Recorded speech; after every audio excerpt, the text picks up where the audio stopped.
to this development story. And that's the reason why we brought in Richard Ahiagbah, the Director of Communications with the MPP. Mr. Ahiagbah, good to have a perfect connection to you. So first, your reaction to this latest development on the CJ's case.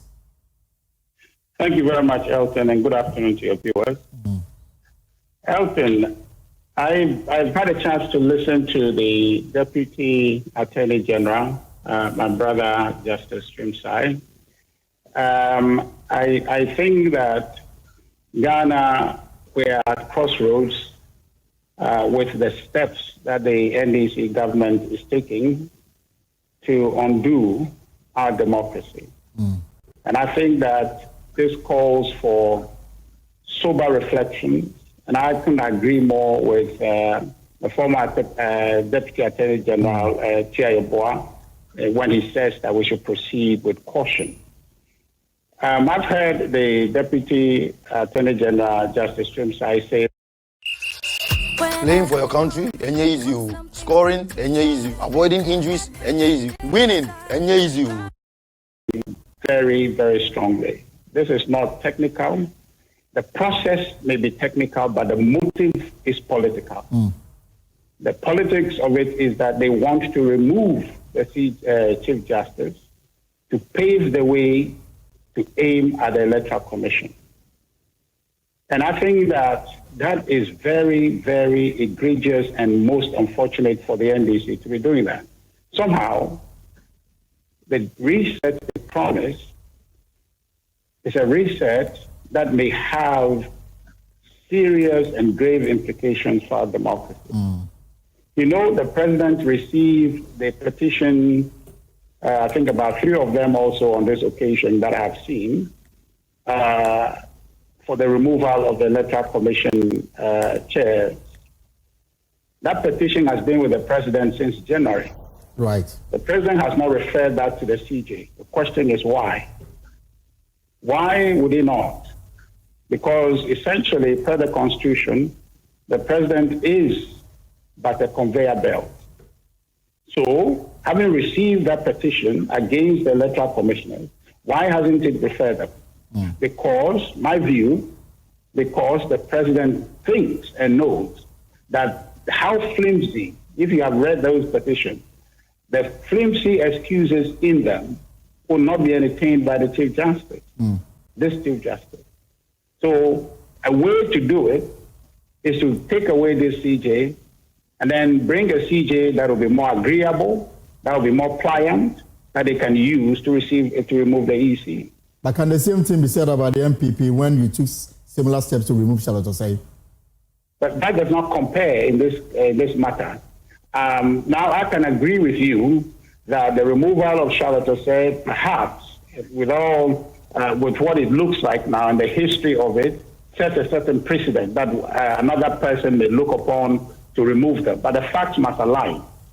What happened in the Charlotte Osei case, not to justify anything, but I'm saying that you have a plausible basis to rationalize what happened then, vis-a-vis what is happening now, right? Where there were conversations back and forth amongst the people at the EC themselves, the EC and eventually the ones that got removed. It is their internal dispute that led to that. The current situation is not like that.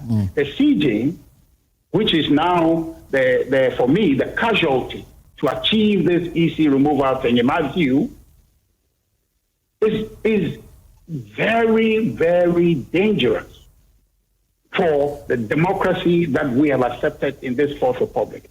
Because the judiciary is an effective check on the executive, such that we, the citizens who must hold the government accountable, the judiciary actually provides us that recourse to be able to hold the government accountable. So today, in this speech that we're having, this political conversation we're having, if the government, the executive decides to hound me, I find solace in the judiciary. Right. So that they will be able to tell the government, no, the setup of this democracy allows for citizens to call you to account, to hold you to account. and that the Constitution provides for free speech and expression. So therefore, you cannot hound Richard. You cannot hound that person. You can't do that. If quite simply what they're doing is political speech, you can't do that. And if you aim at that arm of government, take it away. I am telling you that we are setting ourselves up for a very bad governance in the future. Now, everything is fair deal. Anybody tomorrow can aim at the CJ on account of this.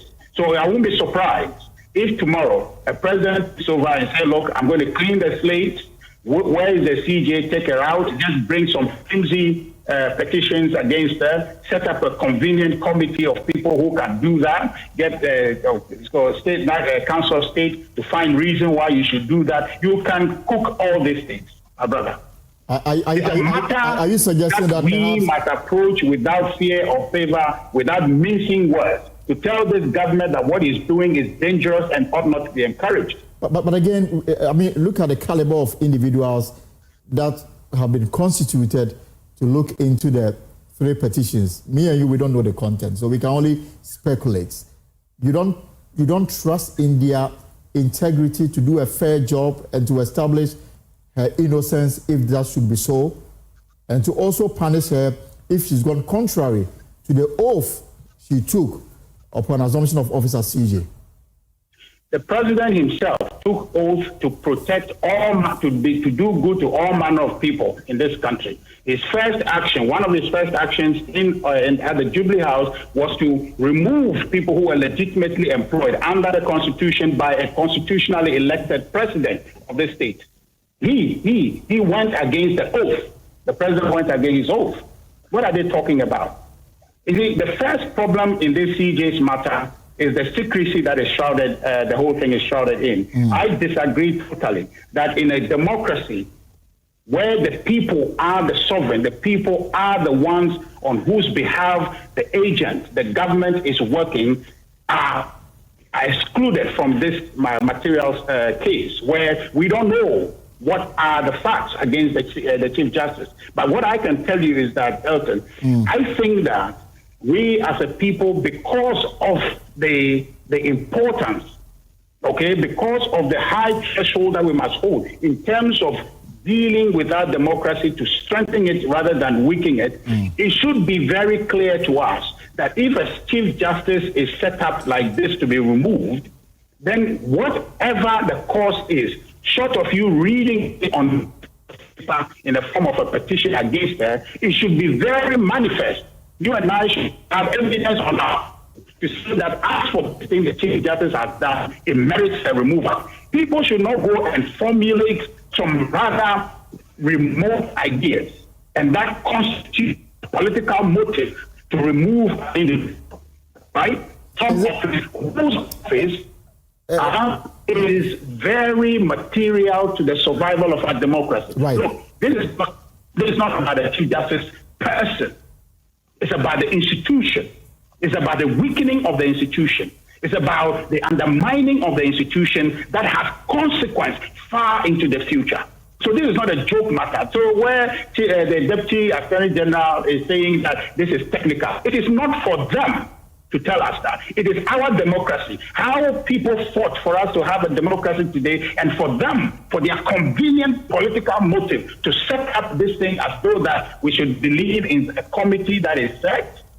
Just a quick question. We cannot hang our hopes on a committee. This is the people's democracy. It's not a democracy for 5 people. Richard, the NBC, His Excellency John Dramani Mahama, I have confidence in him that he's in search of legacy. But what he is doing is going to hamper his legacy, because he is setting a very dangerous precedent. Whereupon a president in the future... Allow me just a few minutes, and I'll also bring in Dr. Rashid Tanko, because... Let me just conclude for you. No, I just want to ask this question. I mean, now that you've raised issues about the precedent that this may be setting, are you suggesting that in the event that there is a change of government in the future, whoever will be CJ then may be taken to similar exercise?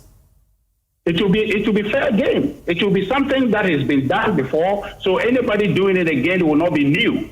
Ghanaians perhaps may have come to accept it, that is done before, the justification will be there for it, but inherently, what you're doing is weakening our democracy. And so you find some lunatic, and I use that lunatic intentionally, who then will say that, scratch all these things. Let's go back to a place where there is a strong man in charge of the state.